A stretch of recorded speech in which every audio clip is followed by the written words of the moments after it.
मखलूक़ात की तकदीरें लिख दी थी, और उस वक्त अल्लाह का अर्श पानी पर था। नाज़रीन, याद रहे कि अर्श نعم गैबी चीज़ है, यानी हम इसे दुनिया में نعم नहीं نعم देख सकते। ताहम अल्लाह ताला ने हमें इसकी कुछ सिफ़ात के बारे में बतलाया है, روز ताकि نهاية كون فايدة अल्लाह صابون पर خرچة ईमान ہوئی पुख्ता हो और ये बात भी जहन में मुहक्कम हो चलो जाए कि नहा अल्लाह ताला अपनी मखलूक से बुलंद है।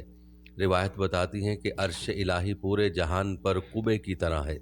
नबी सल्लल्लाहु अलैहि वसल्लम ने अर्श को ऐसे ही बयान किया और फरमाया, बेशक अल्लाह का अर्श आसमानों के ऊपर ऐसे है।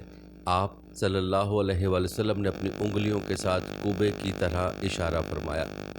नाज़रीन, याद रहे कि अर्श के पाए और पहलू भी हैं, जैसा कि आप सल्लल्लाहु अलैहि वसल्लम का फरमान है, लोग क़यामत के दिन मदहोश होंगे और सबसे पहले मुझसे ज़मीन फटेगी, लेकिन फिर भी मूसा अर्श का एक पाया थामे हुए मुझसे पहले खड़े होंगे।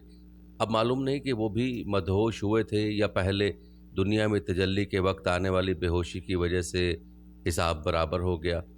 इसी हदीस में अल्फाज भी हैं कि मूसा अर्श के पहलू को पकड़े हुए होंगे। नाज़रीन, बयान हुआ है कि आसमानों और ज़मीन की तख्लीक से पहले अर्श पानी पर था, जैसा कि फरमान बारी ताला है, वकाना अर्शु अलल माई, और उसका अर्श पानी पर था, और तख्लीक के बाद से लेकर अब तक पानी पर ही है। इस हवाले से आप सल्लल्लाहु अलैहि वसल्लम का फरमान है, अल्लाह का अर्श पानी पर है और अल्लाह अर्श के ऊपर है, उसके लिए तुम्हारा कोई अमल पोशीदा नहीं। नाज़रीन, याद रहे कि अर्श सबसे आला और बुलंद मखलूक है, वो तमाम मखलूक़ात के लिए छत भी है। अल्लाह ताला ने अर्श को अपना खसूसी कुर्ब दिया, उससे बढ़कर कोई मखलूक अल्लाह के करीब नहीं। और चूँकि अल्लाह ताला पाकीज़ा ज़ात है, लिहाजा उसके करीब भी पाकीज़ा चीज़ ही हो सकती है।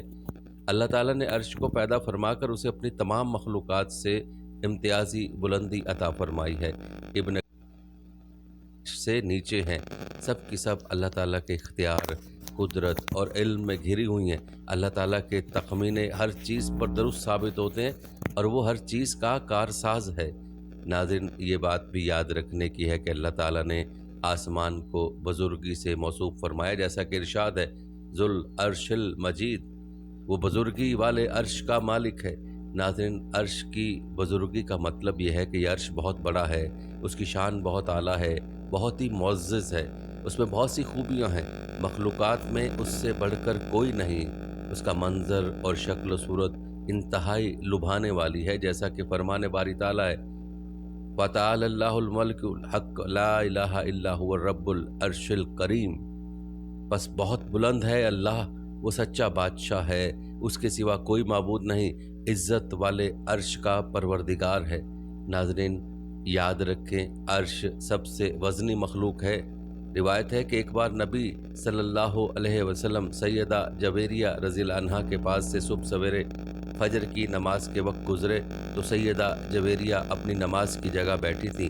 फिर जब आप सल्लल्लाहु अलैहि वसल्लम चाश्त के वक्त के बाद वापस आए तो तब भी सैयदा जवेरिया वहीं बैठी थी। तो आप सल्लल्लाहु अलैहि वसल्लम ने फरमाया, क्या आप उस वक्त से इसी हालत में बैठी हैं जिस हालत पर मैं छोड़ कर गया था? उन्होंने कहा, जी हाँ।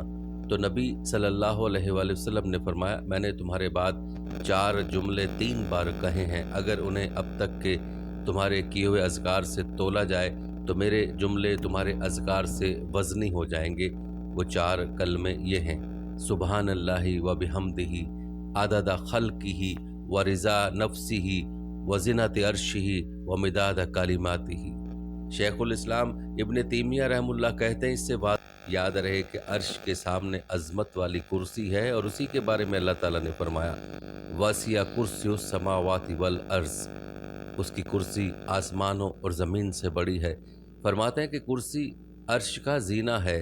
कुर्सी आसमान और ज़मीन से बड़ी होने के बावजूद भी अर्श के सामने ऐसे है कि जिस तरह कोई लोहे का कड़ा खुले मैदान में गिरा हुआ हो। अर्श को उठाने के लिए अल्लाह ताला ने 4 बहुत